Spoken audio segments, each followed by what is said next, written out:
Hey Bookaholics, and welcome back to another video. Today I am bringing you my top 15 non-fantasy series.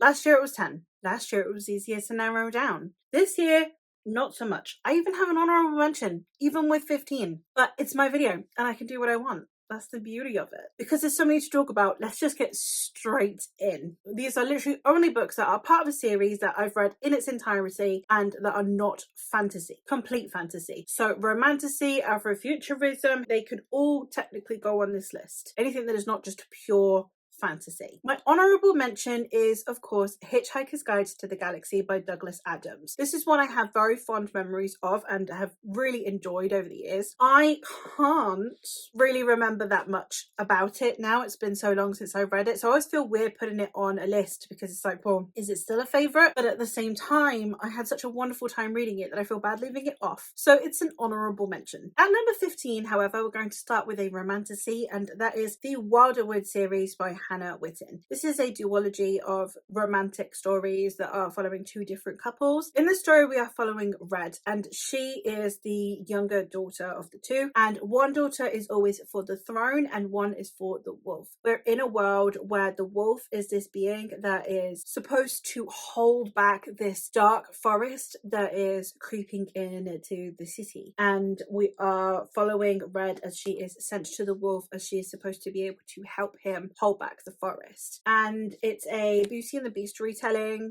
and also slightly, I suppose, Red Riding Hood retelling. It's a marriage of convenience story as well. I really loved the pairing in this one. In the sequel, we have an enemies to lovers with the sister, the older sister, which is for the throne, and the older sister Neve has, in the first book, tried to help her release her sister from the forest, and now she is sucked into it, and it's how her and this other guy need to get out, essentially. So it's a traveling love story alongside an enemies to lovers. A really fun time with both of these. I found them really compulsively readable. They did exactly what I wanted them to do. I really rooted for the couples. They were excellent on the vibes. So on the top 15 they go. At number 14, I have a Spanish series that I've been reading, and that is the Julia Domna series by Santiago Bustillo, which the first book is Yo Julia, or I Julia, and the second one is Julia retó a los dioses, which is And Julia Defied the Gods. And this is the story of Julia Domna, who was the first empress of Rome. So following the change from Republic to Empire, we have the Emperor Septimus Severus,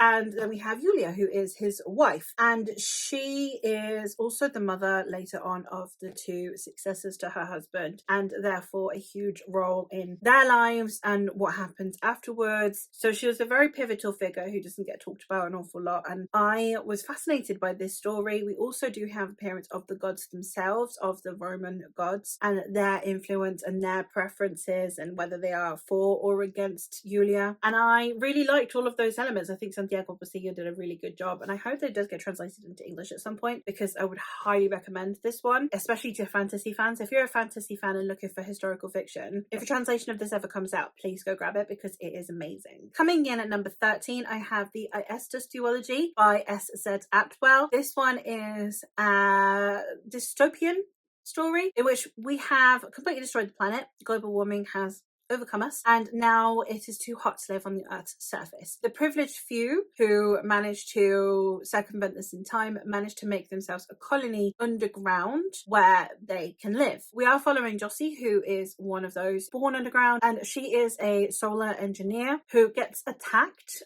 by this monstrous group that are known to terrorize the tunnel dwellers. So she is then recruited to be part of Patrol, which is the police force, instead, to investigate not only those who attacked her, but also potentially investigating what happened to her brother when they were children. He disappeared and has never been heard from since. So it's an interesting story. There's a lot of romance going on in here. There's a lot of social commentary going on in here. It's very atmospheric. The books are very chunky, but I had such a good time with this series, and they were really compulsively readable, even though they were really long. I would recommend you check them out. They're also very light. There's no swearing in it, there's no sex in it, the violence is minimally graphic. So also if you are kind of tired of the SFF genre as always being really grim and dark and gruesome, then this might be an avenue for you. Coming in at number 12, I have the Cicero series by Robert Harris. This is a trilogy that follows the life of Cicero, who was a Roman politician, and he was a senator eventually during the rise of Julius Caesar. I really loved this story because I loved getting Julius Caesar from someone else's perspective, someone who opposes him. I also loved seeing the forming of this particular time period in Roman history, and obviously also hearing about Cicero. What's also really interesting about this narrative particularly is that it's actually told from his servant's perspective, Tiro, who is actually a very, very important person linguistically. So he used to take all of Cicero's notes. So a lot of shorthand is actually due to Tiro, things like etc. for etc. So he was a very important person in the time period as well. Again, he was eventually released and managed to retire even during Cicero's downfall. We get to see the story with hindsight from Tiro's perspective. I really enjoyed it. I really enjoyed seeing this part of Rome and enjoyed the angle from which we got it. Coming in at number 11, I have Beartown by Frederick Backman. This one is a contemporary story, which is unlike me. I don't normally read an awful lot of contemporary, but this one really did tug at my heartstrings. This is following a small town known as Beartown in the north of Sweden. It is following a hockey team. This hockey team is actually a really good team, and it's possible that it will bring a bit of life back into this town that is dwindling in numbers over the years when something horrific happens and it implicates the star hockey player. It divides the town into those who believe that it should be made silent so that this hockey player can continue to play versus those that believe that justice should be brought forth. And it's from loads of different perspectives of people in this town on different sides of the argument. We get so many different aspects as well of this town's life. It goes past there. It's a trilogy and I loved it. I loved it so much. I'm so glad that I read it. I need to read more Frederick Backman. I have a shelf down there that is just littered with so many Frederick Backman books that I've not read, but this story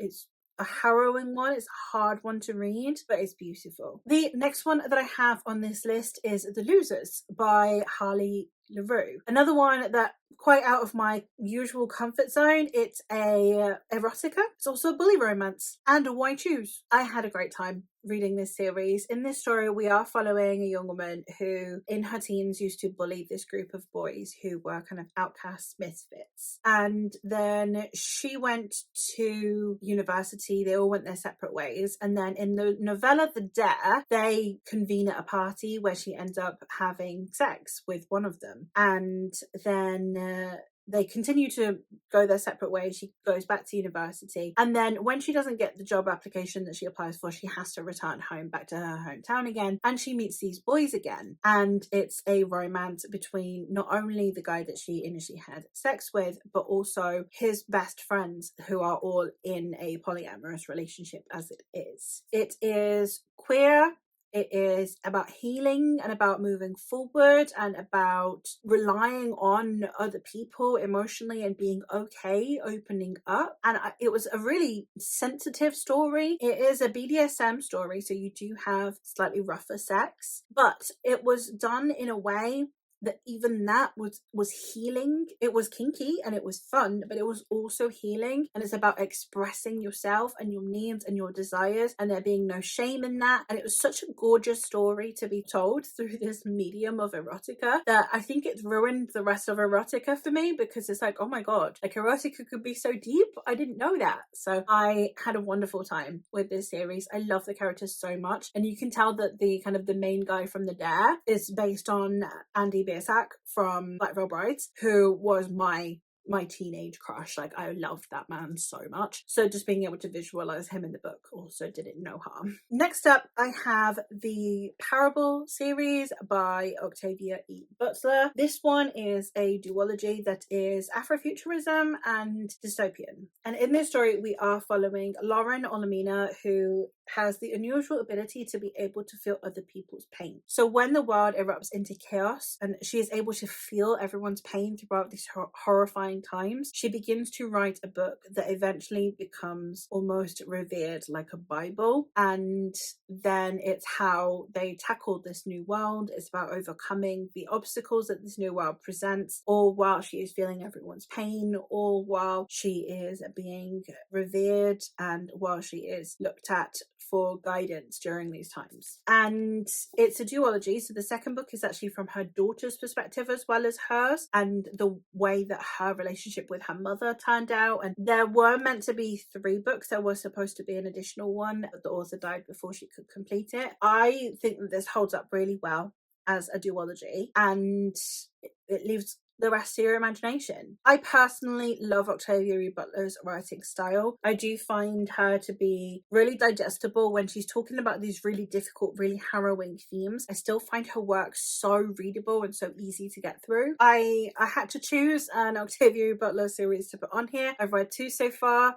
and I went with Earthseed, but either of them could have easily ended up on this list. Coming in at number 8, I have the Miss Percy series by Quenby Olson. This is a series of Regency romance cozy fantasies. In this story, we are following Mildred Percy, who is a spinster. She is the governess to her sister's children, and she knows that she's a burden to her family and that her sister is only really having her on as a governess out of the goodness of her heart, even though her sister doesn't seem to have much goodness or even a heart. Until one day her uncle bequeaths her the most peculiar inheritance, which is a dragon egg. And as dragon eggs are wont to do, this one hatches. And now we have to deal with a baby dragon. So with the help of the local vicar and his housekeeper, they embark on an adventure to go and take care of this baby dragon. And we get to go all over Britain. We get to see lots of different sites. We have a gorgeous slow burn romance happening, and we also have some external threats going on, so there are stakes even though it's cozy. And yeah, it's an adorable story that is laced with a very interesting plot and an adorable baby dragon. Continuing in Regency romances, I have the Regency Fairy Tale series by Olivia Atwater, and this one is a series of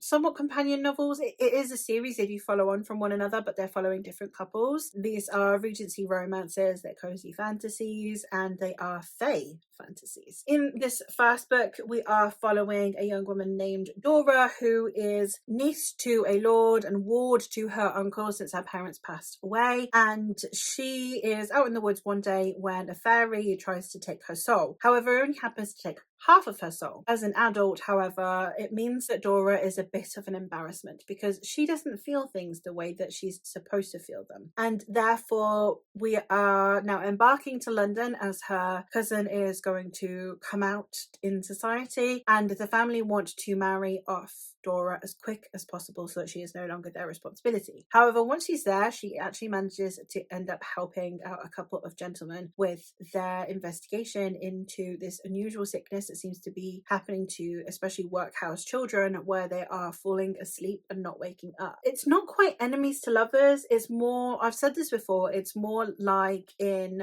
Pride and Prejudice, where you have Darcy and Elizabeth who just perceive each other terribly. Their first encounter goes really badly. They don't think kindly of each other because they're too wrapped up in their own problems to see the other person's issues, and then they manage to work through that. And that's such a healthy approach to enemies to lovers, in my opinion, and I just love reading them. And if you're a fan of Pride and Prejudice and you want some fairy romance going in there, I would highly recommend this series. Coming in at number 6, I have the Beloved series by Toni Morrison. This is a series of very loose companion novels by this author. We have Beloved, we have Jazz, and we have Paradise. And this is a series, gosh, in this first book we are following Seth, who is a recently freed slave who is fleeing with her children, but she is haunted by the ghost of one of her children, known only as Beloved. And it's it goes from there. We have the second book, which is Jazz, in which we are following a woman whose husband is cheating on her. In the third one, Paradise, we are following a group of people who are freed black slaves who have decided not to participate in white society at all. They've excluded themselves from white society. And then we have these nuns that come and take over a house nearby, and it's how they are able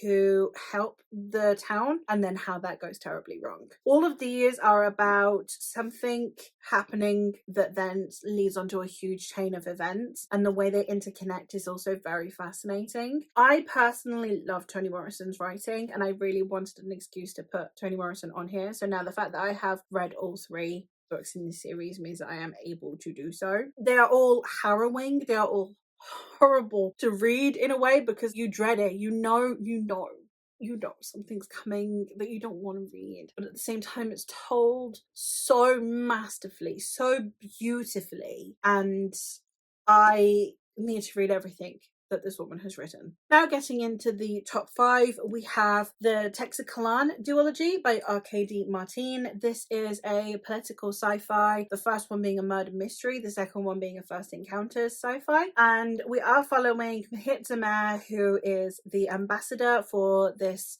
satellite that is in a part of the galactic system that is being ruled over by this massive empire, and she is there to basically advocate to still retain the freedom for her people. And she has this device from her predecessor that should be able to help her navigate the political system. However, it is 8 years outdated, and while she's there she discovers that her predecessor was possibly murdered. So now she needs to uncover not only why he was murdered, but if this person is still at large and therefore potentially going to murder her. We have a queer romance in here. We have loads of political machinations going on, which I think were handled amazingly. We have a gorgeously easy and digestible but still really beautiful prose, and a decent pace to keep you intrigued. You have the political side, but then you have the murder mystery side, you have the cute character development side, and it all goes together gorgeously. Coming in at number 4 and continuing on the sci-fi trend, we have the Wayfarers series by Becky Chambers. This is just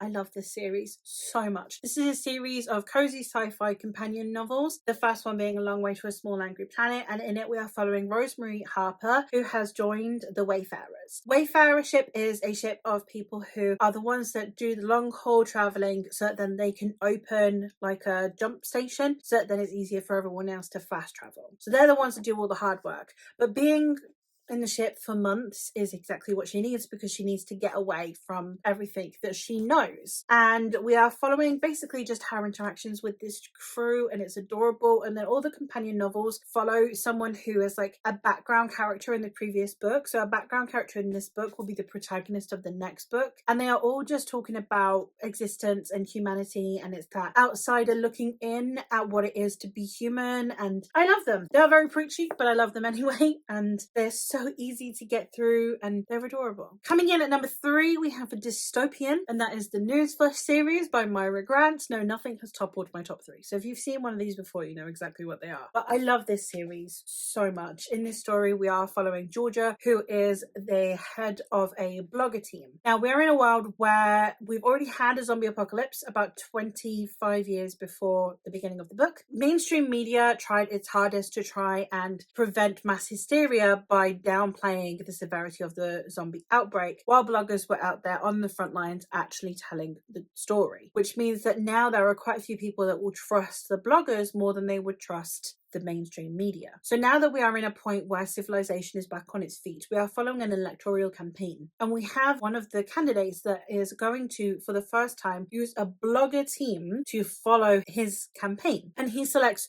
Georgia and her team to be the ones that follow him. And we have a political race along with what is basically biological warfare, all on the backdrop of this zombie infested world, but society has carried on. So much about this was so awesome. Myra Grant is fantastic at making you believe in the science. She just does it in a way that's like, yep, this happened, which led to this, which led to this, but now we're here. As the series goes on, she never pulls her punches. She's not afraid to do anything. If you're like, no, she won't do that, she will. She'll do it. and I loved it. And it got a bit weird at the end. There is definitely a thing in there that's a bit weird, but I don't mind because it's so compulsively readable. It's one of my all-time favorite series. Coming in at number 2 is my still favorite sci-fi, most underrated series, and yet one of my most viewed videos on my channel. Very confusing, but that is The Entire Galactic Miller Universe by Julian May. This one is the first series, which is the saga of the Pliocene Exiles, and there is also a linking standalone, and then there is a trilogy that follows. In this first book, we are following a group of people who are being sent back to Pliocene Earth. We're in a world where we have now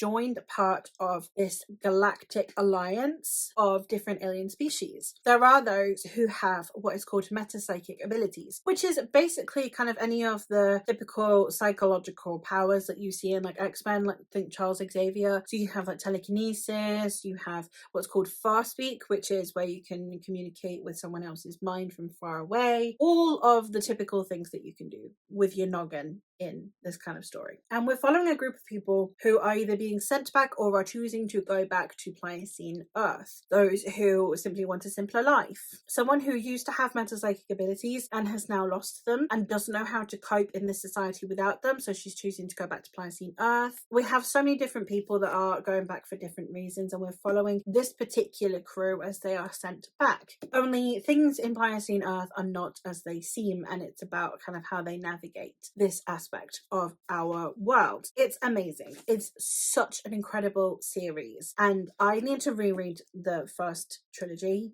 at least sometime very soon because I love them so much, and I know that my brain is already starting to like miss some details, so I can't wait to get back in. And it's one of those that is super underhyped and I need more people to read. And the last one that I have here is I think what is my longest series review that I have on my channel. I talk for 25 minutes about this series because of how much I love it. Go through like details of each book. It's still spoiler free. It's entirely spoiler free. It just talks about the themes that are in each book and some of the representation that is in each book, and I love them. And that is the Shard Lake series by C.J. Sampson. This is a historical fiction that is set during the Tudor era, and in it we are following Matthew Shardlake, who is a hunchbacked lawyer who is serving as essentially like an investigator during this time period. So it's basically murder mysteries but set in the Tudor era, and we are following him as he investigates lots of different crimes that happen. One of the things that I most love about this series is how it still manages to incorporate realistic representation without A, it being derogatory, and B, it's still feeling realistic. Throughout the series, and I kid you not, we have huge discussions on mental health. We have obviously a disabled protagonist. We have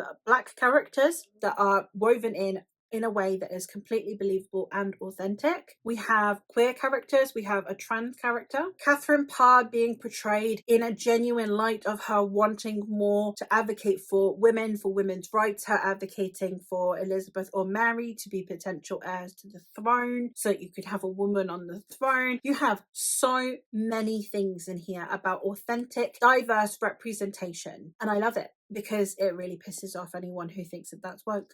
And I'm here for it. I love this series. It's so easy to read. It's so fun to get through. The characters are absolutely amazing. Over the course of the series, we accumulate this group of characters that you just love with your entire being. You have messy people that make mistakes. They're not these perfect, pure beings. And we are watching it during one of the most tumultuous times in English history. And I just think that it was handled so well. I am so sad that we're not getting any more books in the series because the author did sadly pass away last year. He was working on another book in this series and he didn't manage to finish it, and that is really sad. But wonderful series, and I'd highly recommend you check it out. And there you have it. Those are my 15 non-fantasy series that I love, that I would recommend you check out. And let me know if, based on my liking of any of these, you have recommendations for any of the others. Let me know what some of your favorite non-fantasy series are. If you have read any of these, let me know which ones your favorites are. And that is all for me for today. So thank you ever so much for watching, and I'll hopefully catch you in another one soon. Bye.